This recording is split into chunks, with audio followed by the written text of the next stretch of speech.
안녕하세요. 농마트TV입니다. 오늘은 토양 속 미생물이 어떤 영향을 끼치는지에 대해 알아보겠습니다. 토양 속에는 많은 종류의 미생물들이 살고 있습니다. 흙의 물리성과 화학성이 좋으면 토양 미생물의 수가 늘어나고 환경 다양성이 매우 풍부해집니다. 미생물은 생물학상 크게 균류, 세균, 조류, 원생동물 4가지로 나눌 수 있습니다. 토양 속에서는 주로 균류와 세균이 유기물을 분해하는 역할을 합니다.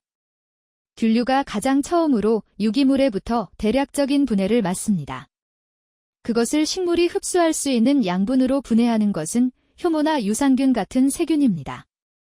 미생물은 획득 에너지원에 따라 유기물을 먹이로 삼는 유기영양 미생물과 무기물을 먹이로 삼는 무기영양 미생물로 분류할 수 있습니다.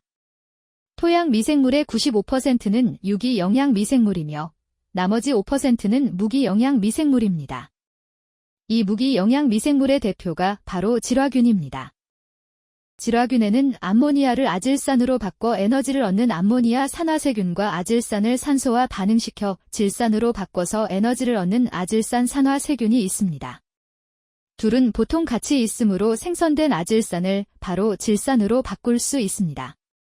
이 변환이 원활하게 이루어지지 않으면 유독한 아질산이 흙 속에 쌓여 식물에 해를 입힙니다. 암모니아를 질산으로 바꿀 수 있는 것은 질화균뿐인데 질산은 식물이 자라나기에 필수 영양소이기 때문에 질화균은 식물이 자라나기 위한 열쇠를 쥐고 있는 중요한 미생물입니다. 식물 뿌리와 미생물 그리고 병원균.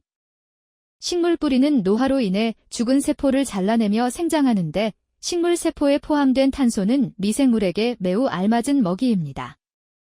게다가 당, 아미노산, 비타민 등도 분비하기 때문에 뿌리 주변은 미생물이 살기 아주 좋은 환경인데요. 자라난 뿌리가 죽은 세포, 당, 아미노산, 비타민 등의 분비물을 내보내면 토양 속 미생물이 활동을 시작해서 뿌리에 정착하고 번식을 합니다. 식물이 자라나려면 흙 속 미생물이 꼭 필요하지만 그 중에 병원균이 있으면 식물이 병에 걸리기도 합니다.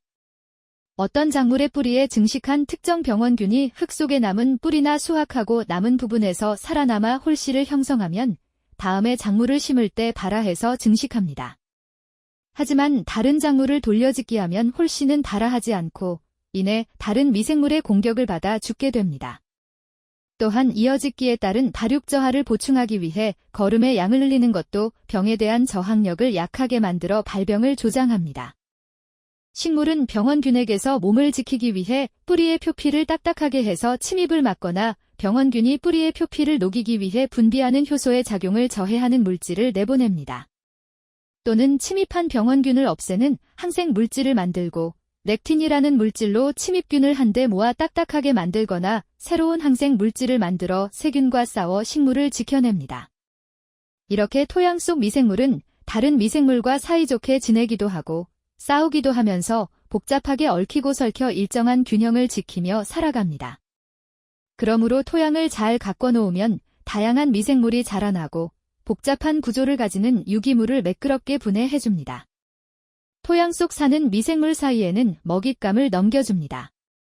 한 미생물이 분해한 것을 다른 미생물이 먹는 관계이며 균류가 유기물을 먼저 분해하면 그것을 세균이 먹어 이산화탄소, 암모니아, 질산염, 인산 등의 무기질로 만듭니다.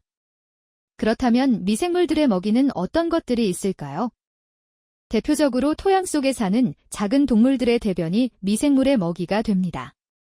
뿐만 아니라 지렁이, 노래기, 쥐며느리 등 단순히 미생물에게 먹이를 제공하는 것만이 아닌 흙 입자와 뮤기물을 수직, 수평 방향으로 섞어주는 등 특히 지렁이의 배설물은 질소와 탄소와 칼륨 함량이 높고 지렁이는 흙을 떼할 구조로 만들어주며 뚫어놓은 구멍은 물이 잘 흐르도록 합니다. 이렇게 미생물과는 또 다른 중요한 역할을 하고 있습니다. 미생물에 관련된 추천 제품을 몇 가지 소개시켜드리도록 하겠습니다. 원당밀. 사탕수수를 입착하여 원단을 생산하는 과정에서 원심 분리하여 생산된 제품입니다. 토양에 공급하면 토양 중의 미생물 수를 크게 증대시키며 토양을 부드럽게 만들어줍니다. 아쿠도. 식물의 면역력을 향상시켜 바이러스와 병원균의 감염률을 떨어뜨리게 하며 유기물 분해 효소를 식물에 공급하는 등 살아있는 유익균으로 식물 건강 전반에 도움을 줍니다. 가뭄 스트레스 해소, 생장 호르몬 분비, 기량과 면역 기능 효과가 있습니다. 오늘은 미생물에 관련된 정보를 드려봤습니다. 농가에서는 오늘 전해드린 정보를 활용하셔서 좋은 품질과 다수확을 기원하겠습니다. 오늘은 여기서 마치며 농마트TV 구독과 좋아요 부탁드리겠습니다. 시청해주셔서 감사합니다.